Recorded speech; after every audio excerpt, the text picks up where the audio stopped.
හැමදාම හදන විදිහට නැතුව පොඩි වෙනසක් එකතු කරලා දොඩම් බීම එකක් හදාගන්නේ කොහොමද කියලා තමයි අද කියලා දෙන්නේ. ඉතින් ඔයාලා channel එකට අලුත් නම් channel එක දැම්ම subscribe කරන්න. ඒ වගේම මතක ඇතුව ඔයාලගේ රසවත් අදහස් අපිට පහලින් comment කරන්න. එහෙනම් අපි වීඩියෝ එකට ගිහිල්ලා බලමු කොහොමද හදාගන්නේ කියලා. ඉතින් අපිට මේ ජෝඩන් ජූස් එක හදාගන්න ඕන වෙනවා මේ විදිහට රේණු අරගත්ත දොඩම්. මේ දොඩම් ගෙඩි දෙකක් මේ විදිහට රේණු ඇරලා තියෙන්නේ. මම මේකෙන් පෙන්නන්නම් කොහොමද ඒ විදිහට කරන්නේ කියලා. ඊට පස්සේ සීනි ඕන. රස අනුව අපිට සීනි දාගන්න පුළුවන්. ලුණුත් රස අනුව දාන්න පුළුවන්. ගම්මිරිසුත් චුට්ටක් අරන් තියෙනවා. ඒකත් රස අනුව දාගන්න පුළුවන්. ඊට පස්සේ අයිස් කැට අරන් තියෙනවා. ඒ ඔයාලට පුළුවන් අයිස් කැට හරි අයිස් වතුර හරි දෙකෙන් කැමති එකක් පාවිච්චි කරන්න. අයිස් කැටයි මේ තියෙන වතුර. ওই ටික තමයි අපිට ඕන වෙන්නේ හදාගන්න. අපි මුලින්ම මේ දොඩම් ගෙඩිය පොතු අරගන්න ඕන. ඔයාලා පහසු විදිහකට පොතු අරගන්න.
හරි දැන් අපි මේ දොඩම් ගෙඩිය පොත්ත අරගත්තානේ. අපි පොත්ත අරගත්තාම තමයි මේ විදිහට කරන්න ලේසි වෙන්නේ. ඒ වගේම තමයි දැන් මේ පොත්තේ තියෙන පැංගිරි මේවා හරි තිත්තයි. දැන් මම මේ දොඩම් ගෙඩිය සුද්ධ කරද්දී පැංගිරි ටික මගේ අතේ ගෑවිලා තියෙන්නේ. මම දැන් මෙහෙමම මේක සුද්ධ කරොත් දොඩම් ගෙඩියත් තිත්ත රස එනවා. මම ඒ නිසා අත හොදගෙන එන්නම්. මම දැන් අත හොදගෙන ආවා. දැන් අපි මේක මේ විදිහටම ඉතුරු වෙලා තියෙන පොත්තත් අරගමු. අපි වටේ මේ පොත්ත අයින් කරනකොට මේ තුවාල වෙලා නැහැ කොහෙවත්වත්.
අපි හැමදාම දොඩම් හදන සුපුරුදු විදියට වඩා චුට්ටක් වෙනස් විදිහකට තමයි අද හදන්නේ.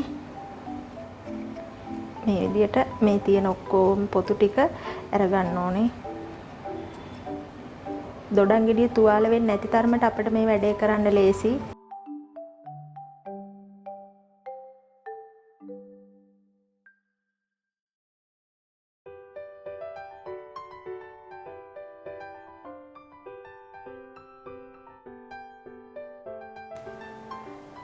දැන් අපි මේක ඔක්කොම ටික සුද්ධ කරගෙන ඉවරයි.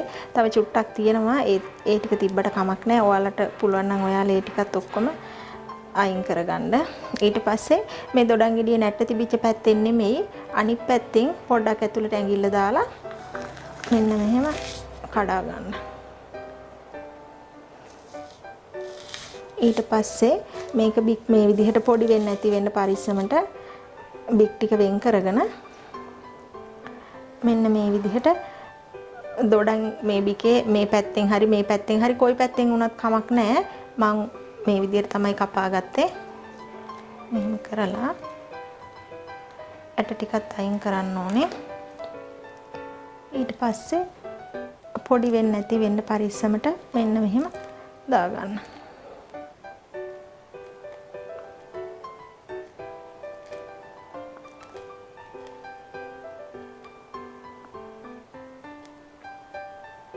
අපි දොඩම් ගෙඩිය මිරිකනකොට අපතේ යනවනේ රේණු. මේක දැන් එහෙම වෙන්නේ නැහැ. දැන් මේ පැත්තෙන් කපන්න කැමති නම් ඔයාලා මේ පැත්තෙන් මේ විදිහට කපන්න. ඇට තියෙන නිසා චුට්ටක් තදයි ඒ හරිය.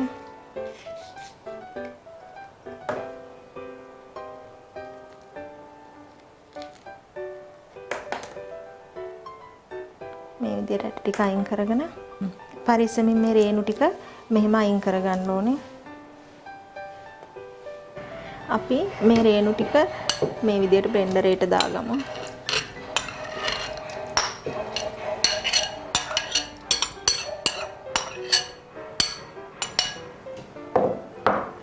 ඊට පස්සේ සීනි ටික දාගන්න ඕනේ.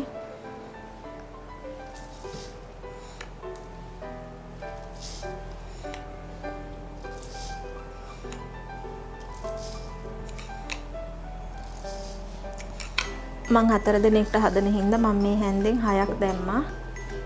ඊට පස්සේ ලුණු ඕනේ. ලුණු උවමනා ප්‍රමාණයට දාගන්න. ඊට පස්සේ ගම්මිරිස් කුඩු.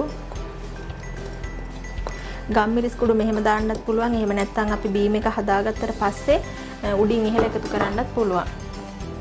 ඊට පස්සේ අයිස් කැට ටික දාගමු. වතුර ටිකත් එකතු කරගමු.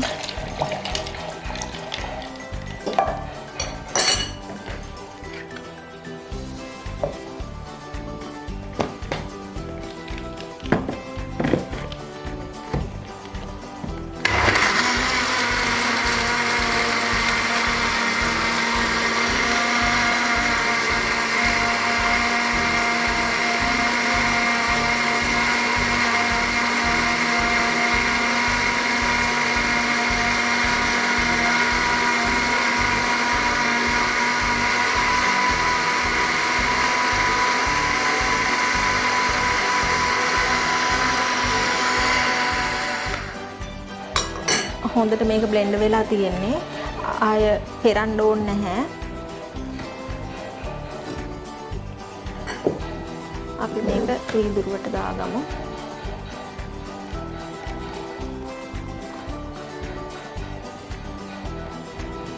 හරි අපේ දොඩම් බීම එක හදාගෙන ඉවරයි. මේ වගේ තවත් අලුත් වීඩියෝ එකකින් නැවත හමු වෙනවා.